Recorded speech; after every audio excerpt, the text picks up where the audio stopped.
সাকিবের ঝড় 20 বলে হাফ সেঞ্চুরি। সন্ধ্যায় যখন শ্রীলঙ্কার বিপক্ষে টি-20 এবং ওয়ানডে সিরিজের জন্য দল ঘোষণা করা হয়েছিল, তখনই চট্টগ্রাম জওহর আহমেদ চৌধুরী স্টেডিয়ামে রংপুর রাইডার্স হয়ে খেলতে নেমেছেন সাকিব আল হাসান। তখনই জানা গেছে লঙ্কানের বিপক্ষে এই দুই সিরিজের কোনোটিতেই নেই সাকিব। একই সময়ে খুলনা টাইগারের বিপক্ষে ব্যাট করতে নেমে রীতিমতন ঝড় তুলে দিয়েছেন বিশ্বসেরা এই অলরাউন্ডার। নাসুম আহমেদের করা ইনিংসের ষষ্ঠ ওভারে একের পর এক ঝলকে বাউন্ডারি বাইরে পাঠিয়েছেন তিনি। এক ওভারে 3 বার বিশাল 3টে ছক্কা এবং 2 বাউন্ডারি মেরে মোট 26 রান তুলে নেয় রংপুর। এই ক্রিকেটার সাকিব হাফ সেঞ্চুরি পূর্ণ করেন 20 বলে।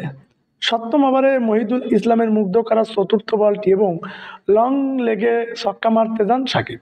বল উঠে যায় আকাশে।